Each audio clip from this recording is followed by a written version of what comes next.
API testing చేయాలి అంటే first thing వచ్చేసి మన రిక్వెస్ట్ అనేది ప్రాపర్గా ఫామ్ చేసుకోవాలి విత్ కర్ల్తో కానీ లేకపోతే మాన్యువల్గా కానీ. అండ్ ఆ రిక్వెస్ట్ బాడీ పారామ్సా లేకపోతే జేసన్ ఆబ్జెక్టా లేకపోతే బాడీలో పాస్ చేయాలా ఇండివిజువల్గా పాస్ చేయాలా అనేది చెక్ చేసుకోవాలి. తర్వాత రిక్వెస్ట్ హెడర్స్లో ఏమి హెడర్స్ పాస్ చేయాలి అండ్ దానికి ఏమైనా బేరియర్ టోకెన్ ఆత్ టోకెన్ ఉంటే ప్రాపర్గా అసైన్ చేయాలి.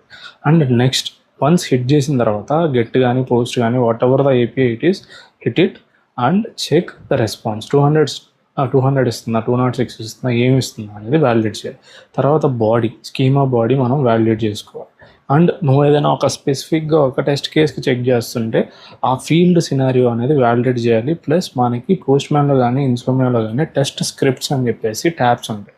ఆ టెస్ట్ స్క్రిప్ట్స్ ట్యాబ్లెట్స్ ఏంటంటే మీ వ్యాలిడేషన్ ఏదైతే ఉందో వాటికి స్క్రిప్ట్స్ రాయడం నేర్చుకోవాలి. సో వన్స్ ఇలా చేస్తే ఏంటంటే మళ్ళీ నెక్స్ట్ టైం రెగ్యులేషన్ టైంలో కానీ ఏదైనా కండిషన్ టైంలో వచ్చినప్పుడు ఏంటంటే మనం ఆ కలెక్షన్ రన్ చేస్తే అది కంప్లీట్గా రన్ అయ్యి నీకు నీ స్క్రిప్ట్స్ అనేవి పాస్ అయిపోతాయి.